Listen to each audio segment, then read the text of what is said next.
Assalamualaikum warahmatullahi wabarakatuh. Selamat sore, Pak Hanif dan teman-teman yang sedang menyaksikan. Kami dari kelompok 4 akan mempresentasikan hasil kerjaan kami tentang akuisisi data CRP atau Close Range Photogrammetry menggunakan drone. Adapun anggota kelompok 4, yaitu saya sendiri, Amanda Vitaloka. Saya Nindya Nur Afifah. Saya Itsna Maulidatul Alia. Saya Nuni Cantika Wiguna. Dan saya Alif Nurul Falah.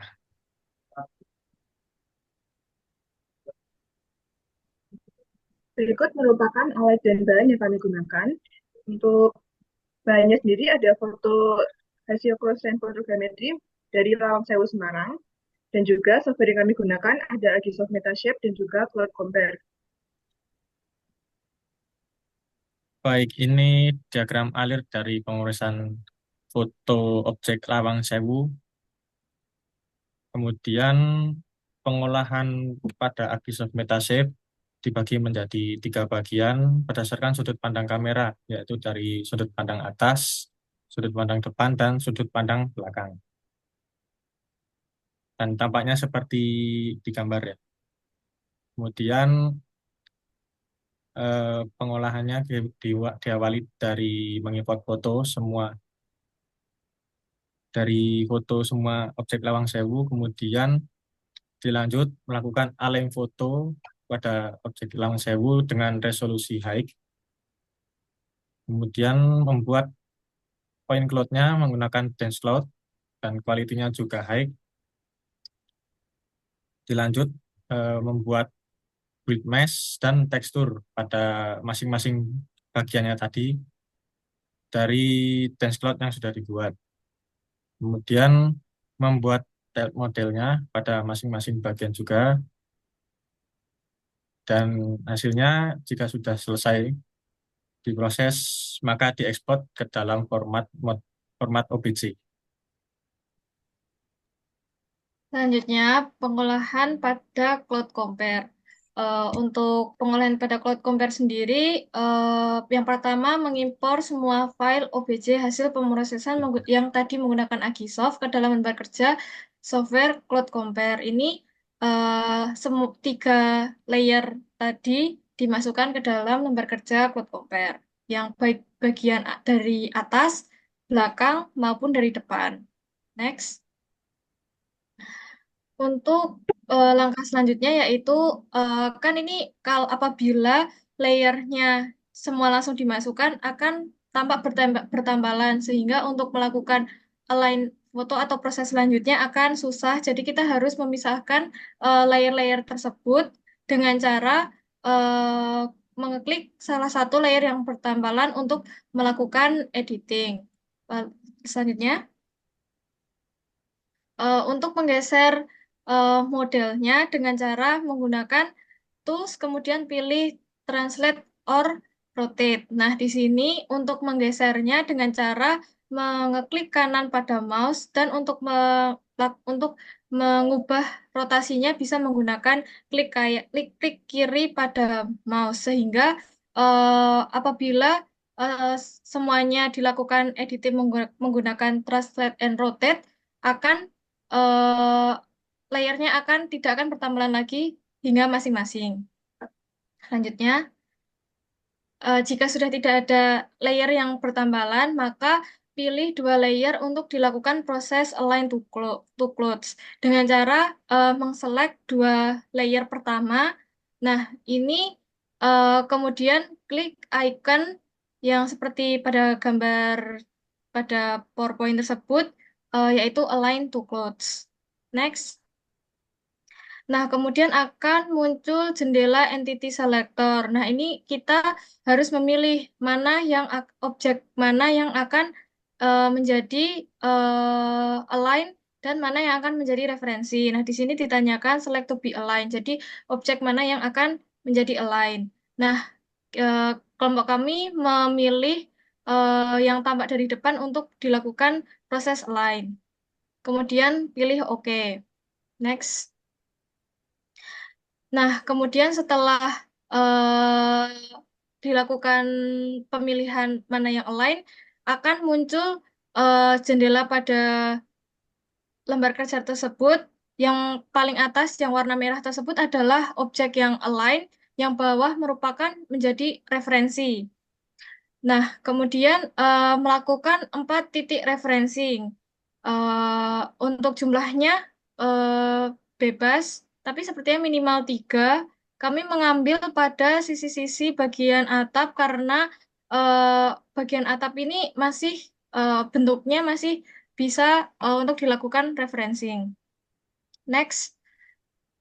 Setelah dilakukan referencing, maka akan muncul koordinat X, Y, Z-nya. Kemudian, apabila telah selesai, maka centang bagian adjust scale.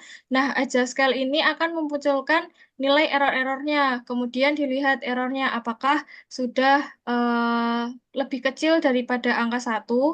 Kemudian centang bagian align, kemudian klik juga ikon centang warna hijau. Nah, kemudian akan muncul jendela baru yaitu Align Info yang akan memunculkan final RMS-nya sebesar berapa. Di pengolahan ini Align Info final RMS-nya sebesar 0,493031. Kemudian diklik OK saja. Next. Nah, kemudian hasilnya setelah align rotasinya akan berubah. Yang tadi dilakukan align akan bertambalan, tapi bertambalannya ini sudah sudah benar rotasinya. Kemudian untuk melakukan proses selanjutnya eh, perlu dilakukan merge untuk menggabungkan layer pertama dan layer yang kedua yang telah di-align tersebut.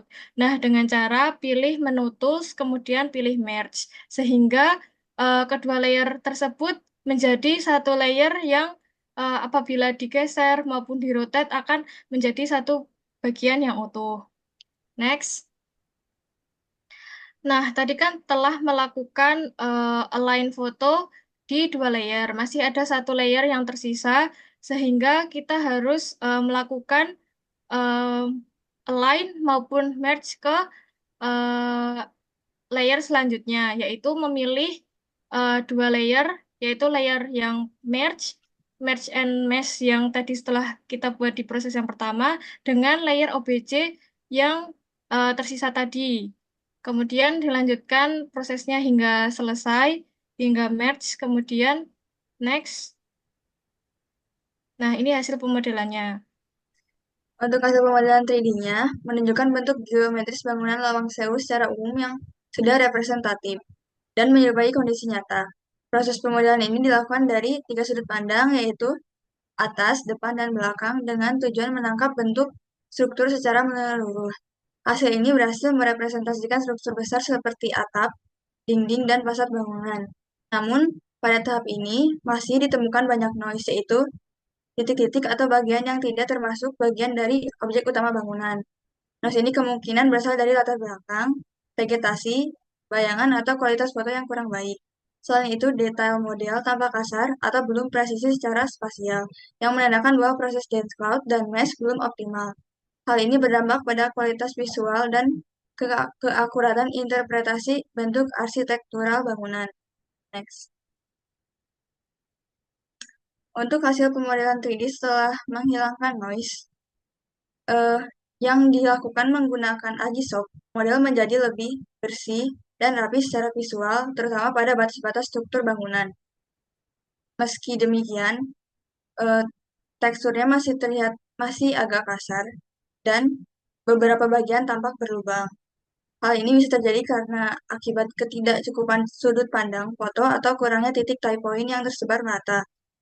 Untuk mendapatkan model dengan kualitas yang lebih bagus, dapat dilakukan refinement pada dense cloud, atau peningkatan kualitas mesh, atau pengambilan ulang gambar dengan memperhatikan pencahayaan dan sudut yang lebih baik. Next. Oke, untuk uji akurasi ini kami membandingkan antara ukuran model dengan ukuran yang aslinya, di mana ukuran asli kami mendapatkan dari software Google Earth.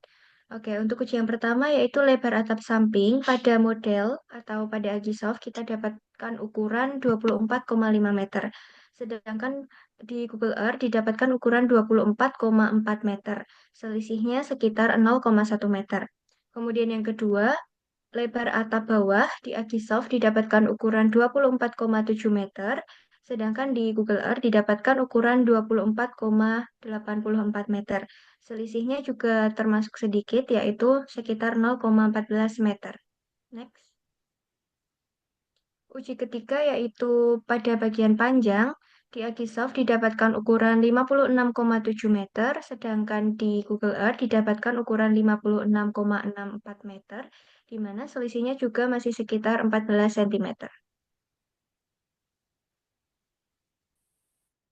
Untuk kendala yang kami hadapi dalam melakukan pemrosesan 3D modeling Lawang Sewu adalah yang pertama, foto tidak bisa diolah bersamaan. Dan kendala yang kedua adalah orientasi tidak baik karena tidak terletak pada tempat yang seharusnya. Kedua kendala ini bisa diatasi dengan melakukan pemrosesan 3D modeling dilakukan menjadi 3 bagian sesuai dengan sudut pandang. Yang ketiga, hasil pemodelan kurang halus dan masih terdapat banyak noise. Ini bisa diatasi dengan membersihkan noise secara satu persatu. Masalah yang keempat adalah waktu pemrosesan lebih lama. Hal ini bisa kita lakukan dengan menggunakan device yang lebih memadai. Next. Baik, dari eh, hasil penelitian kami ini diperoleh kesimpulan yaitu pembuatan model 3D bangunan Lawang Sewu Semarang dengan menggunakan metode pengambilan gambar CRP atau close range photogrammetry menggunakan UFV sudah menghasilkan model yang cukup representatif. Hal ini dibuktikan dari uji akurasi dari beberapa sampel pengukuran, hasil pengukuran pada model dengan hasil pengukuran pada software Google Earth yang dijadikan acuan ukuran sebenarnya menunjukkan selisih yang lumayan kecil, yaitu sekitar 14 cm. Namun, untuk tekstur dari model yang dihasilkan masih kurang halus dan memiliki lubang, serta masih terdapat beberapa noise. Baik, mungkin cukup sekian dari kelompok 4. Terima kasih telah menyaksikan. Wassalamualaikum warahmatullahi wabarakatuh. Waalaikumsalam warahmatullahi wabarakatuh.